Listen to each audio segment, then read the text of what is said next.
Électricité, plomberie, froid et climatisation, informatique, restauration, gestion des caisses ou encore conduite des engins lourds. À l'IFCP de Ziguinchor, les formations sont penchées pour répondre aux besoins des entreprises et favoriser une insertion rapide des jeunes sur le marché de l'emploi. C'est issu de formation professionnelle et de certification. Nous sommes présents à Dakar et à Ziguinchor. Voilà, nous dispensons des filières sur les métiers. Électricité, froid, climatisation, gestion des caisses, informatique, restauration. Il y a aussi la conduite des engins lourds qu'on dispense à Ziguinchor. Il y a aussi la plomberie aussi que j'ai omis. La conduite des engins lourds, c'est une filière qui est nouveau à Ziguinchor.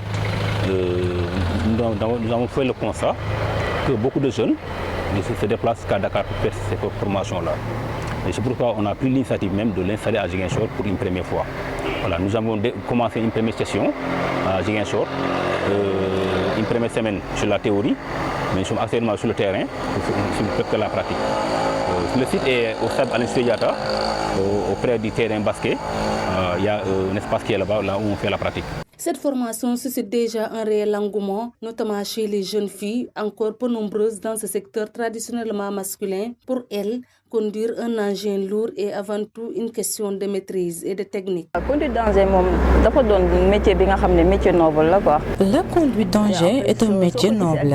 Quand on voit la taille de ces engins, on peut avoir peur. Pourtant, ce métier ne demande pas de la force, mais de la technique, de la maîtrise et de la concentration. Je lance un appel à toutes les filles. N'ayez pas peur. Intéressez-vous à ce métier. Il est aussi fait pour vous. Métier noble aussi.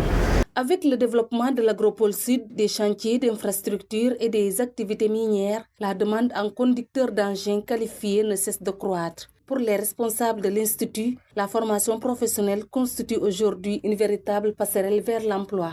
L'agropole aussi est là. Il va prendre beaucoup d'emplois par rapport à ces types d'engins-là. Aussi, pourquoi pas aller chez Kédougou, parce qu'il y a beaucoup de mines là-bas. On appelle à la jeunesse de Ziguinchor et pratiquement de la Casamance pour qu'ils viennent massivement s'inscrire sur la conduite des engins lourds, parce que c'est un métier d'avenir, un métier qui promet beaucoup d'emplois. J'avais arrêté les cours, ça fait des années, et quelque part j'ai vu l'annonce au TikTok. Je me suis intéressée à ça, donc du coup, j'ai suivi les instructions et tout ça, et ensuite je suis venue m'inscrire. Mais grâce à Dieu, je n'ai pas regretté d'avoir choisi les CP. Parce que déjà, quand tu viens, l'accueil, c'est professionnel. L'école aussi te garantit un stage. Déjà, hier même, j'ai fini mon stage au pharmacie Bambaya en tant que caissière. Je dis aux jeunes de se former, car aujourd'hui, il n'y a rien que tu peux faire sans une formation. À Ziguinchor, la formation professionnelle s'impose ainsi comme un levier essentiel pour renforcer les compétences des jeunes et améliorer leur employabilité.